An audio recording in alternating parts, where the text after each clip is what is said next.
Good morning, everybody. Welcome to this week's edition of SafeDefend Live. Joined again by my good friend, Dr. V. What's going on, brother? I'm doing well, Phil. How are you? Yeah, I'm still bald and chubby, so not much has changed. Now I go through life. Hey, I know we've been talking a lot about, left side of bang, that type of, let's look on the other side a little bit. Let's talk about about response and that critical time gap that occurs when there's notification and response, and then maybe give some people some ideas on how they can go research effectively and educate themselves as well with all the great resources that are out there. Does that make sense? Sure. Yeah, that's perfect. All right. I'm gonna try my best to share. I don't know if that's working or not.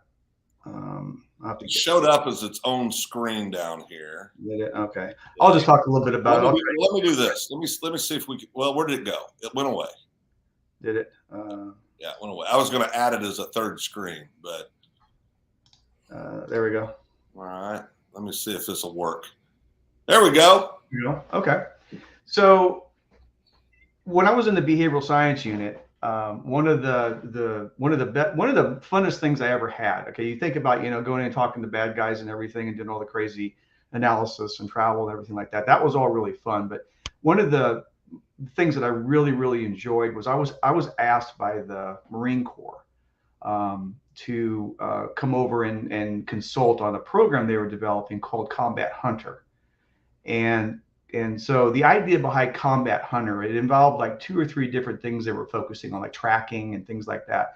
One of the things they were most interested in was this concept of combat profiling, right? Yeah. And so they first told me about that, and I'm like, what do you mean by combat profiling? He said, well, hey, look, here's the problem we're having, right? We got these Marines, they're in Afghanistan, right? And so all day long, they're interacting with the population and various people and things like this. We don't know who the bad guys are, right?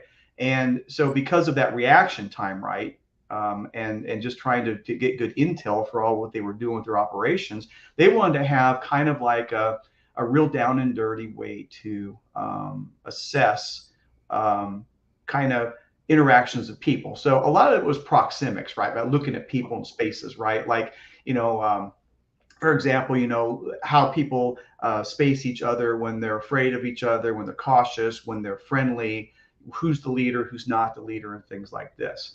And so the whole concept for them, right, was to, keep the Marines safe, right? And giving them some reaction time and some ideas that kind of, prevent that. So they came up with this concept of left and right of bang, right? And this is absolutely their program that they came up with as far as naming it and stuff like this. But I've used the concept extensively since I worked with them on the Combat Hunter program to apply that combat profiling, which is, war type stuff, right, to the things that would be valuable to me and valuable to the audience, and especially people who are interested in SafeDefend. And the whole concept is that when you say bang, bang can be anything, right? It could be a gunshot, it could be an attack, right? It could be a crisis, right? It doesn't have to even be physical; it'd be a mental breakdown. But whatever the bang is, that's the bad thing you're trying to deal with, right? So as an organization, as a person, you have a crisis, something bad, right? Well, there's certain things you can do before it to mitigate it, prevent it, stop it, predict it, whatever. And then of course, once it happens, you've got to deal with it, right? And a lot of the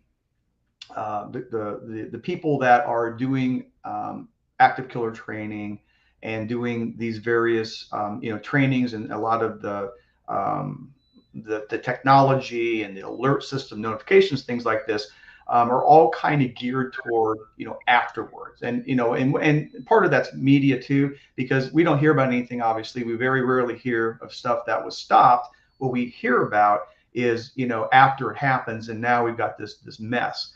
So the space that I've lived in working with these type of offenders and kind of the behavioral stuff and getting in front of the problem has been kind of in this prevention piece. That's obviously going to be my focus on these SafeDefend lectures. and the meetings that we're having, right? I want to put a lot of focus on that. But I also want to talk a little bit about what you kind of brought up here, is that, okay, so you can't stop everything. So what's going to happen once bang happens? So one of the things that we talk about is, what can you do as a person? What can a teacher do? What can an employee do? Things like this. And so the focus is oftentimes, on run, hide, fight. There's Alice training. There's all kinds of stuff.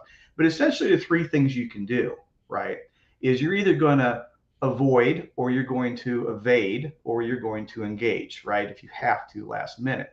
What I want to talk about, though, is that that's your critical time. When we talk about this critical time gap, it's from the point that bang happens or the attack happens until the police arrive, right? And the attack stops, right? That's that critical gap of time that we focus on in the response training, right? In order to give people the skills and the confidence to survive that.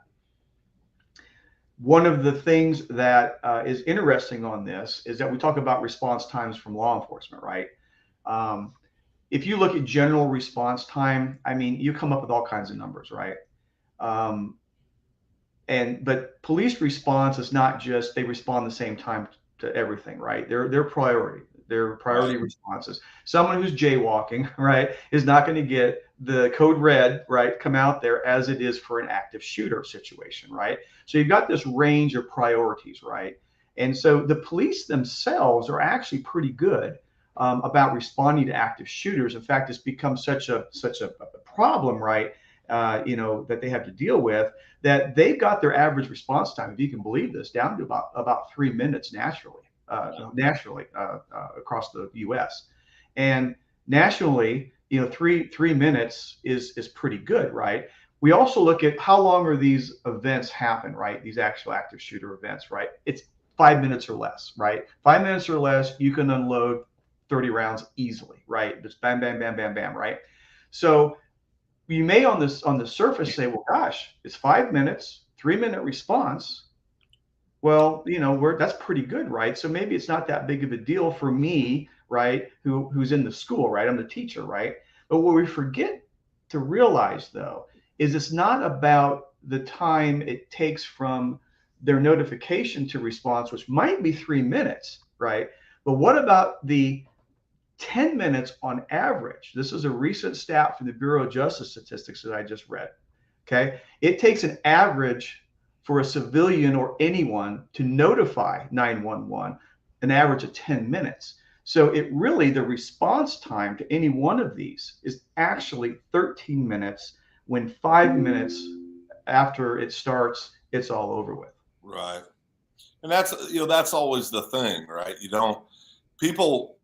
If you're not in that situation, I think we watch too much TV, Doc. We think that something's going to kick off and everybody's going to flow and they're going to do exactly what they need to do. I think about that movie, Scully. Remember the Tom Hanks movie? Yeah. And they're doing the recreation at the end and they're evaluating and the Tom Hanks character Scully says, well, you're not factoring in the human element. You're not factoring in any of this other stuff. You're just, in the simulator, everybody knew, turn right, head to the airport. You didn't factor in all the human stuff. Mm-hmm. And I think we do that in life, not just in situations like this that are so critical, like we're discussing, but just in life in general. I mean, we think, well, if this happens, I'll do this and I'll do this. We don't factor in pucker factor. We don't factor in, the fog of war, where people just get absolutely panicked. And you've seen it and I've seen it. They literally lock up. They can't function. Well, it's a good point, Phil, because what most training fails to do, and this is one thing that we bring with the SafeDefend Academy, rather it's left or right of bang, is the fact is that when bang happens, we naturally go in what you're describing here into that body alarm response, right? Right. And people call it the fight or flight syndrome, but the bottom line is that what happens is you got three parts to your brain essentially, right? You got your thinking brain, your feeling brain, and your body brain, right? And we train typically with our thinking brain, right? Because it's rational and we're going to do this and this. But when the stuff hits the fan, right? Okay, we are not thinking with our thinking brain. We're thinking with our feeling brain, because what happens is that naturally when we feel threatened, uh, whether it's physical or it's emotional or psychological, our primitive caveman brain takes over, and it's all about survival, right? So you get the heart rate increase, blood pressure, vascular constriction, right? You get tunnel vision, auditory exclusion. You can't think straight. Here's the bottom line. At that point, you don't rise to the level of the occasion. You sink to the level of your training. Exactly. Right. And that's why, elite SWAT units or military units, that's why they do live training. That's why they're out there trying to create scenarios that simulate what they're going to experience. That's why you have flight simulators, right? You're trying to create those opportunities so that they become familiar, Right. And you want it down to a conditioned reflex, right? I mean, that's pretty much what you're doing, right? You don't have to think of it. If you got to think about it, it's not going to work. That's the bottom line. So I think that, one of the things for training, at least when we're talking about the SafeDefend Academy, is that regardless of the training that we do, we're doing it with an eye on the fact that the person is going to be in the body alarm response. Okay. They're going to have their amygdala hijacked, so to speak, right? And they're just going to be focused on whatever they've been trained to do, rather it's good or bad training, that's what they're going to do. So, that's really, really important. And I, you've been in the military, I've been in the military. We know that military does it probably better than anybody as far as that goes, because they're in the worst situations. Right. These type of situations, as far as for the teachers, for the administrators, the students, okay, they're going to feel the same way as someone who's on a battlefield overseas. There's no doubt, and then you get into the whole, the real world of teachers have no level of training for this type of stuff typically. And they're sure not, most of them have never, I'm not saying there's not exceptions. There's teachers and administrators that have served in combat. We get that. But for the most part, we're asking people that are there to teach reading, writing, and arithmetic. And now they're kicking in. They've got to, without any training, they're supposed to know how to react. Right. And that's a good point. You say react. Okay, we want to teach them to respond. Exactly. Right. But right now, the only thing they can do is react. Right, because they have no training, right? And they don't know what to do. So we have two problems here that we have to really address. Really, and I'm trying to finish it up with this. Right, is we have this average of 10-minute delay of actually notifying the first responders. So even assuming, right, that they can come in 3 minutes, right, they still haven't done anything. They've just arrived, right? So I mean, that's still an issue. But as far as getting them there, that critical time between when they're notified, right, and when they actually respond, okay, that's the survival piece that we have to train the people, teachers, administrators, whoever is experiencing, have to be trained during that critical time frame. The other thing is we want to try to take that notification problem, that 10 minutes, out of their hands. And one of the things, going back on what I love about SafeDefend, is an instant notification. From the time that the teacher, hears gunshots, sees an issue, that there's an attack, they place their finger, right, on the biometrics, right? It automatically notifies the police instantly, right? So we've just saved 10 minutes right there. So now we've got about 3 minutes on average that we have to deal with, probably a little bit more. But the bottom line is that's that critical time that I'm talking about. So now that they're finally notified, thanks to the instant notification of the system, right? Now they've got they're buying time, right, or saving time, right? And now they're going to move into run, hide, fight. Rather, it's avoiding, evacuating, concealment, cover. Of course, we're going to barricading the door, and unfortunately, God forbid, having to engage the offender if he comes in through the threshold. Right. All that needs to happen with training that doesn't have to be thought about because of the body alarm response. 100%. And I think one thing we've got to do, and it's hard to do, we got to take what we saw in the aftermath and unfortunately what people experienced in Uvalde and you got to set that aside as far as the response. That was everybody would agree. And I mean, you learn from it. I'm not saying forget about it, but I'm saying we can't measure that as the benchmark on how responses are going to occur. I mean, yeah, absolutely. And the other thing is that, Uvalde showed again how we're talking about 5-6 minutes is over with. yeah. Right. Time, but, and so that's the response time of, even, 10 minutes, 15 minutes.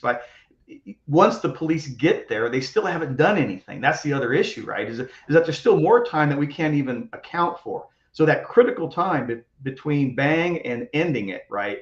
That's what we're trying to train for. And if we can do that while the person's experiencing the body alarm response, right?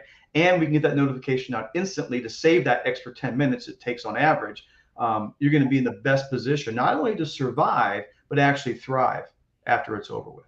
Yeah. Yeah. And I think that's it's real world. It's complicated. The training's complicated because we have to adapt training to fit what is allowed inside schools. Obviously, you're not going to go do live training with kids in the building. Right. You can't do that. Not many schools or school districts are even open to doing live training with their staffs, to where they can repeat it. And there's also time restrictions and things like that. So you got to be, with the SafeDefend Academy, you got to be very thoughtful. And I think that's what I ultimately like about the SafeDefend system is it takes all the guesswork out of it. You literally, the first step is the most important step. That's notification. As for talking to once we're at the part where we're on right side of back, go hit the button. Mm-hmm. Go hit the button. Get the good guys coming as quickly as you can. Because once they get there, like you said, response time is 3 minutes. I think that's response time to the scene, correct? Correct. So they have to get out of their cars. They're not just going to go running in. Again, this isn't the movies. Right. You're not just going to go running into the building. Yeah. There's going to be, you're going to group up. You're going to get some type of tactical plan in place. I mean, all that takes time. And, again, that's why I think it's so important too, Doc, to have the schools, the local law enforcement, have everybody, working together on this thing with real world training that's going to provide good outcomes. Mm-hmm.